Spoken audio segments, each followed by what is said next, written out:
ما 4 بازنده هستم، خود کار مردار میشم، ای دنیا میرم.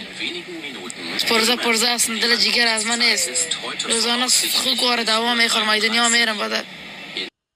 سلام استاد جان، چرا آوردن؟ خوب هستین استاد جان؟ امروز برام در پوست اومد، پوست داخلش همه چیزای شویست چیزا بود داخلش، اما شما روان کردین برام.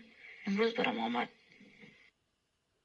استاد جان خانم، به خدا قسم میخورم که واسه سواره قرآن قسم میخورم که با اکانتی که تو میگی و از من استفاده کردم، خانه خراب بیکاره کردم، با حقت خداوند جزایش بده. روز خوش نبینه، استایش خوش شد. مگم از من است استاد جان خانم. یا کسی که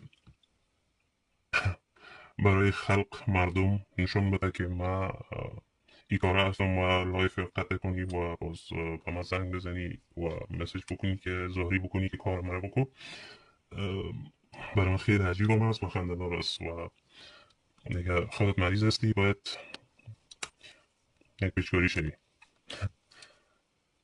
شوخی کردم، این قلم است.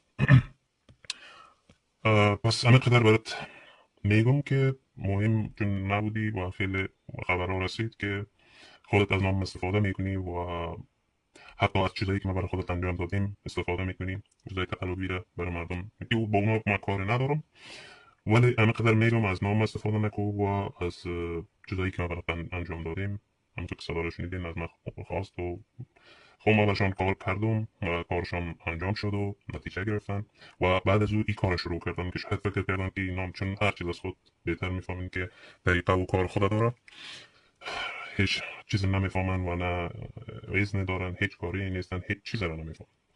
فقط همه قدر میگم که خود رسوا میکنن با این کار میکنن بکنن، ولی از نام استفاده نکنن در پالیش از چیزایی که ما براشون انجام دادیم. دیگه شما این رو به خاطر آگاه ساختم که خیلی کسا از من خواستن، من گفتم که چون خیلی کسا مثل از اونا هست، چون کسی باید باشه که آدم سرش گپ بزنه و مهم نیست.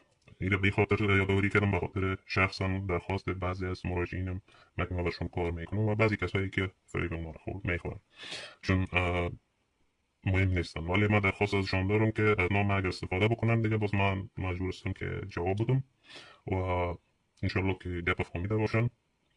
میریم موضوع امروز ما هم در باب انتقام بگویم بر دنیا مسلط کردن شیطان است که از کسایی که کار انجام میده درخواست میکنم که این کار فقط در موارد ضروری انجام بدن که یعنی بالای کسی که حقش از انجام بدن. دیگه میریم با آموزش. اول نقش را براتون اینجا میکشم، چون از این 7 دانه باید بکشه.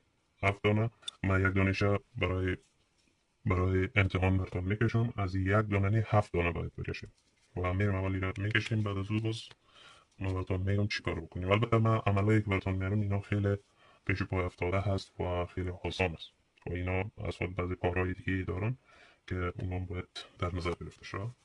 چون ساده میریم.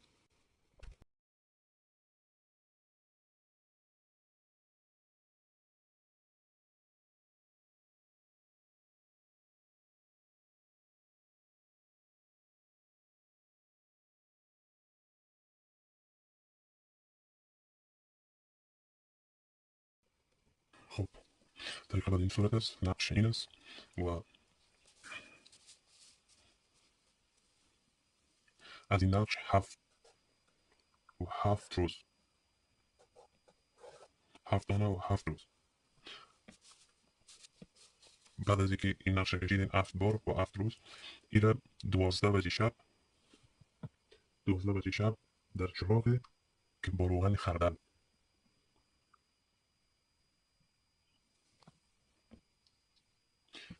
با چراغی که با روغن خردل روشن شده بسوزانید 12 بجه شب